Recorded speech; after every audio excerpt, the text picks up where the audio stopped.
সৌরাষ্ট্রের বিরুদ্ধে Ranji match miss করবেন বিরাট কোহলি? জানুন সত্যিটা।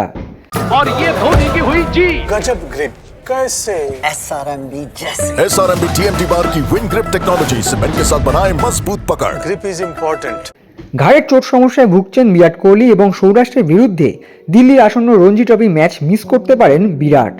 আগামী 23 থেকে 26শে জানুয়ারি রাজকোটে ষষ্ঠ এলিট গ্রুপ ডি ম্যাচে সৌরাষ্ট্রের মুখোমুখি হতে চলেছে দিল্লি দল। খবর অনুযায়ী কোহলি ঘাড়ের চোটের সমস্যায় ভুগছেন এবং তিনি ব্যথা কমানোর জন্য ইনজেকশনও নিয়েছেন। তবে দিল্লির হয়ে তার খেলা ফিটনেসের উপর নির্ভর করবে।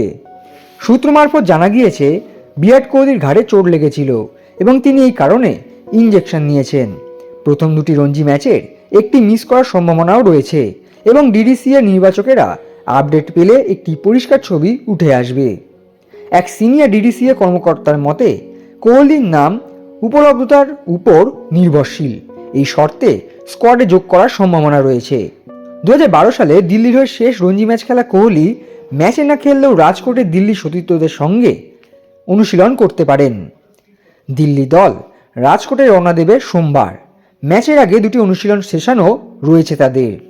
ভারতের তারকা উইকেটকিপার ব্যাটার ঋষভ পান্ত ইতিমধ্যেই নিশ্চিত করেছেন যে তিনি সৌরাষ্ট্রের বিরুদ্ধে রঞ্জি ট্রফির ম্যাচে খেলবেন। কিছু ডিডিসিএ কর্মকর্তা আশা করছেন তিনি রেলের বিরুদ্ধে দিল্লির দ্বিতীয় ম্যাচেও অংশ নেবেন। বিসিসিআই ইতিমধ্যে সকল ভারতীয় খেলোয়াড়দের জন্য ঘরোয়া ম্যাচে অংশগ্রহণ বাধ্যতামূলক করেছে। বিসিসিআই গাইডলাইন বলা হয়েছে জাতীয় দলের নির্বাচন এবং কেন্দ্রীয় চুক্তির জন্য ঘরোয়া ম্যাচে অংশগ্রহণ বাধ্যতামূলক। যদি কেউ নিয়ম মানতে ব্যর্থ হন বিসিসিআই প্রয়োজন অনুযায়ী শাস্তিমূলক ব্যবস্থা নিতে পারে। এক্ষেত্রে আইপিএল সহ বিসিসিআই দ্বারা আয়োজিত সমস্ত টুর্নামেন্টে অংশগ্রহণের উপর নিষেধাজ্ঞা জারি হতে পারে অথবা বিসিসিআই প্লেয়ার চুক্তি অনুযায়ী রিটেনার ফি বা ম্যাচ ফি কেটে নেওয়া অন্তর্ভুক্ত থাকতে পারে। এখন দেখার বিরাট কোহলি ঘাড়ের চোট কতটা গুরুতর। তিনি কি খেলবেন দিল্লির হয়ে রঞ্জি ট্রফির ম্যাচ? উত্তরের অপেক্ষায় রয়েছে ভারতীয় ক্রিকেট মহল।